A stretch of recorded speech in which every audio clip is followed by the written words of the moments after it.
Okay, so we wanted to talk about West Ham after the pretty unsavoury scenes at the Olympic Stadium on Saturday. West Ham beaten 3-0 by Burnley, but overshadowed by several pitch invasions. The West Ham captain, Mark Noble, pushing one of the pitch invaders to the ground. There were angry protests against the owners. David Sullivan was struck by a coin. All in all, a quite poisonous atmosphere within the stadium. Guardian football writer Jacob Steinberg is on the line. Jacob, what we saw on Saturday was something very out of kilter with your normal Premier League match day experience these days. But I guess the sense it didn't come as a huge surprise to anybody who's been covering West Ham in recent months.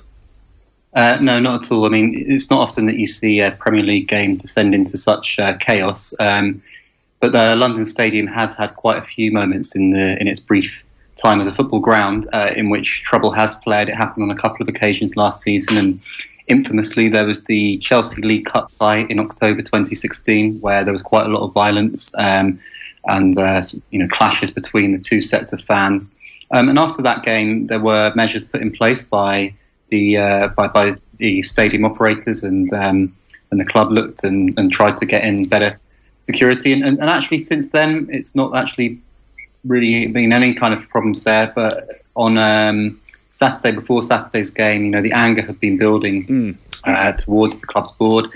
Before the game, there was all this talk of the protest march against the club's board, which was going to, if it had happened, I think it would have taken place from Upton Park, the side of the old ground, and gone through to Stratford. But in the end, that didn't happen. And there's obviously been a lot of talk about the rift between the two of the fan groups who were involved in the in the organisation of that march. Yeah, you might talk to us about that, because there's clearly huge issues between the fans and the club's owners, but what's become quite public over the past week in particular is that division between the West Ham supporters groups, and quite a dangerous, quite a toxic situation that's been developing. You might explain what's been going on behind the scenes.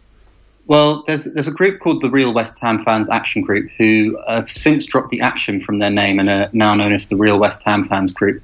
They were set up by two of the founder members had links with the former Intercity firm, which was the hooligan firm, associated, as it were, with West Ham in the 1970s and 80s. They were part of a broader fan coalition, which I think involves 15 fan groups, who met with Karen Brady on 2 occasions last month.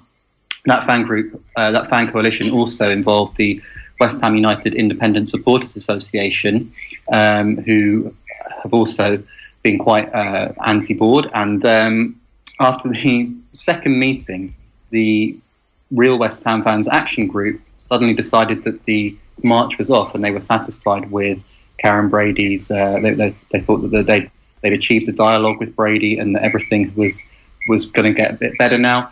However, the WISA, the other group, at the behest of its members, thought that things hadn't actually got any better. They wanted to lead a march still. Its members had told it to do so. And the other group it kind of erupted, and the relations between the two groups broke down. And there were quite a lot of threats made towards the chairman of WISA, both online, and he received quite a lot of a few messages from unknown numbers to his threatening messages to his phone. And the club hasn't really seen fit to condemn. It's remained silent about the abuse that Mark Walker, the head of WISA, has received. And I think that's in itself exposes some of the reasons that many fans are unhappy with the board. Just this sense of a lack of connection and dysfunction within the club. You mentioned Andy Swallow and Mickey Morgan, founder members of that Intercity firm, and the breakdown between the Real West Ham Fans Group and some of the other associations. Swallow and Morgan, with their background, is it just West Ham's best interest that they go into these conversations, or is that fans group almost a vehicle for some of their other views as well? It's not entirely clear. I mean, what we can say is that people have a past. If maybe what you've done in the 70s and 80s doesn't necessarily reflect what you're going to be doing in 2018. West Ham would argue that, given that they were the group leading the march, it was reasonable for them to meet representatives from the Real West Ham Fans Group. And they also argue that they weren't aware of what might occur and of the backgrounds of two of these people, despite knowing that they were associated in the past with the ICF. What has emerged in the past day, reported by me and Miguel Delaney in The Independent, is that a fan 3 days before, and this is a fan not associated with WESA and who wishes to remain anonymous, alerted the club to posts, a few abusive posts that he had received on Facebook from one of the members of the Real West Ham fans group. And he just said to the club, I think maybe you should realise who you're meeting with. And the club responded by saying, and this was supporter services, saying, please effectively take this to Facebook and the police. And West Ham say that this wasn't communicated higher up the chain and that Karen Brady and other senior members weren't alerted to this, which raises questions about why they didn't see fit to do so. And they went and they met these people, and now we can see how it's kind of blown up in their faces. The march didn't take place then on Saturday. Maybe it will take place ahead of the next home game against Southampton. Is there anyone then working behind the scenes to try and sort that situation, to sort the divide between the supporters group, to try and get some sort of a dialogue going? Because that does sound like it's quite a dangerous situation that's potentially developing. Yeah, I mean, obviously there's 3 weeks before the Southampton game, and the police have already decided that it's going to be a Category B fixture rather than a Category C fixture, which is what the Burnley game was, which explains why the police weren't in the ground to deal with some of the trouble that occurred on Saturday. It's not entirely clear whether any kind of protest will take place. The LLDC and the Safety Advisory Group will have to sort of spend the next 3 weeks analysing to see whether there's any kind of information to suggest that anything might take place inside or outside the ground. The Real West Ham fans group released maybe something of a mysterious statement on Twitter last night, talking about a static protest about an hour before kickoff, before the Southampton game. I'm not entirely sure what a static protest means, whether I'm not being funny here, but perhaps it just means that they're going to gather right outside the ground rather than lead some kind of march. I'm not sure as well whether that's against the board or exactly what that means at the moment.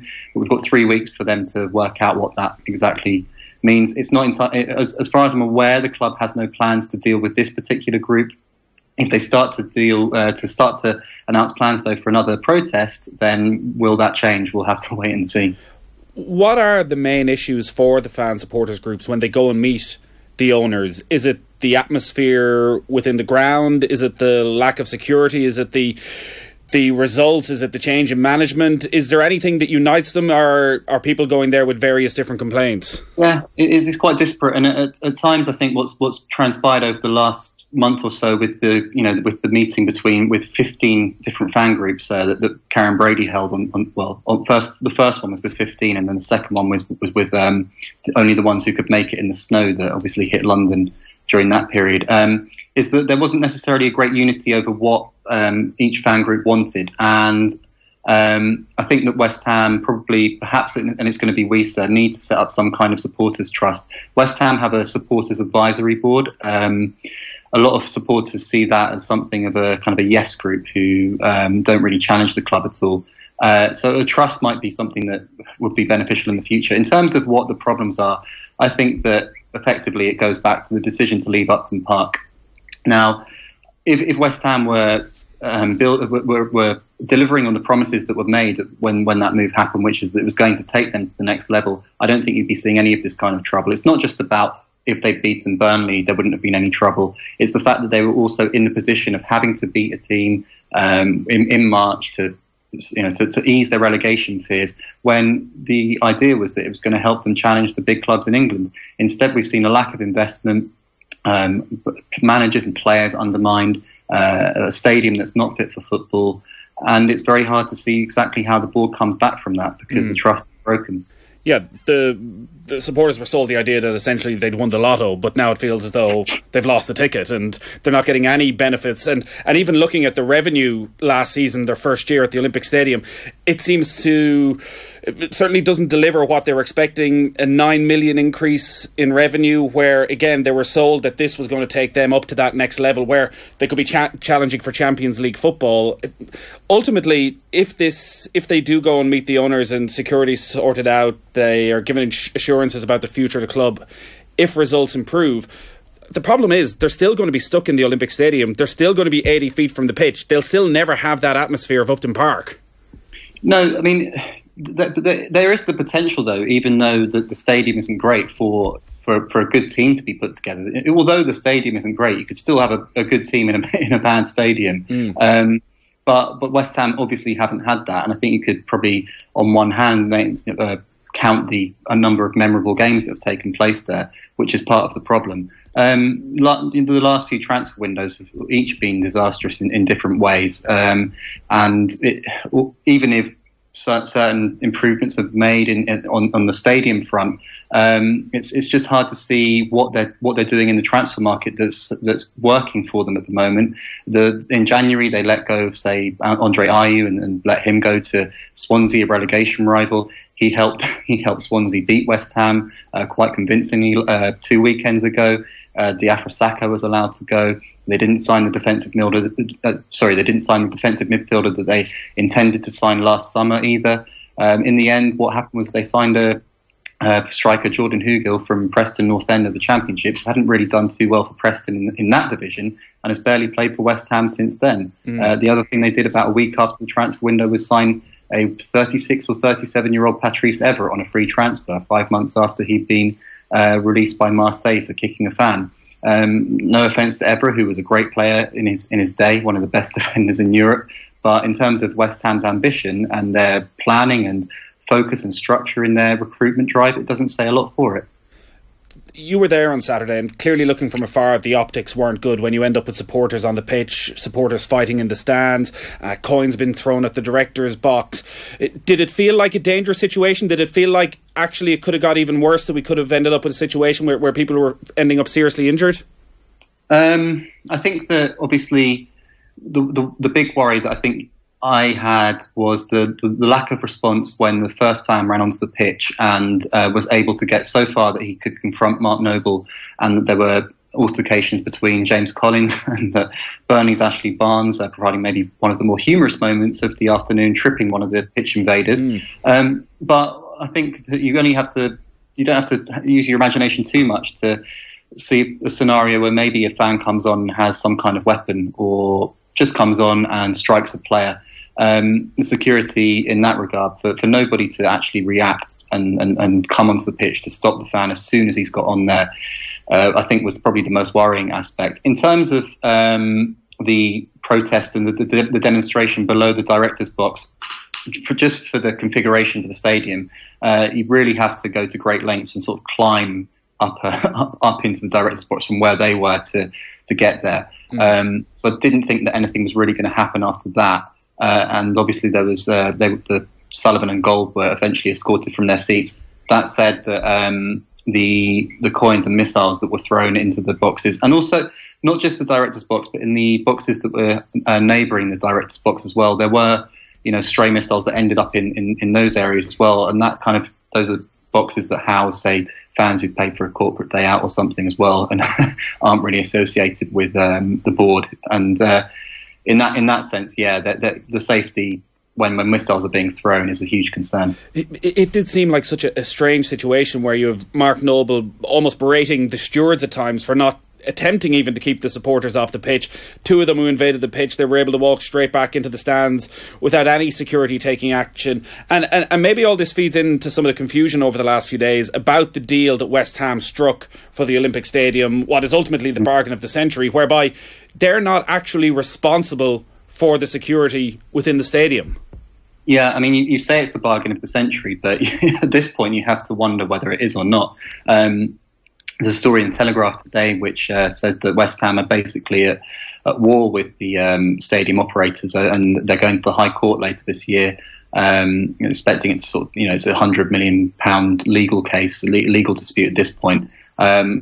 Now, whether or not West Ham had to agree to that deal is open for debate, and whether they could have got a better deal as well. But they don't control the police bill. They don't pay the police bill. They aren't responsible for that. That's down to the LLDC. But at this point, they've spoken yesterday about wanting to get police in there for the final 5 games of the season.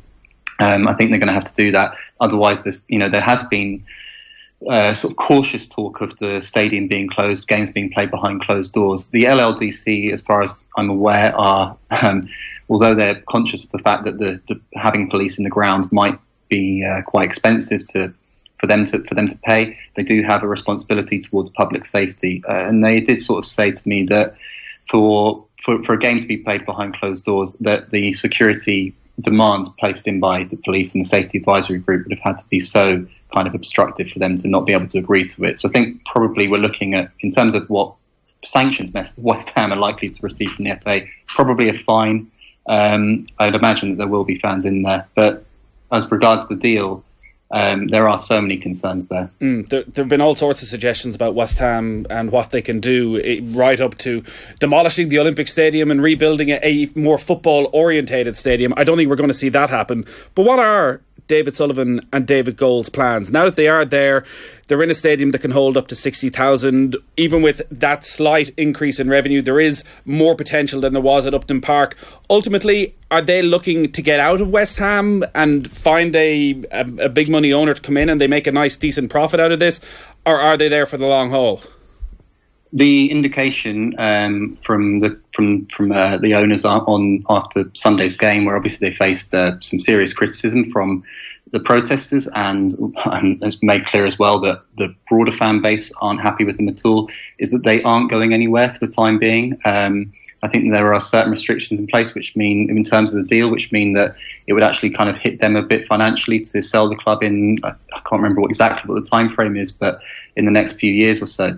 David Sullivan has also obviously got two young sons, two teenage sons, or one of them's in his early 20s, and they've both sort of started working within the club. Jack Sullivan, who's the youngest son, is the managing director of West Ham Ladies.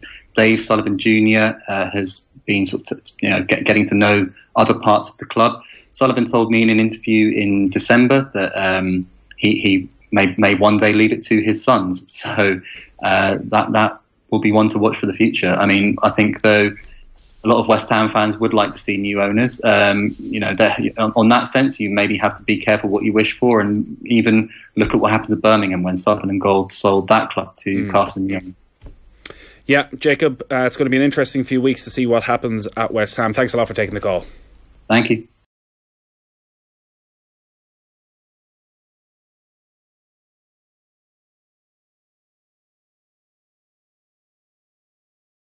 Hey, hope you enjoyed that latest offering from Off the Ball. If you want to subscribe, and you should, check out just up here. All our latest stuff is just down here. Generally, knock yourself out.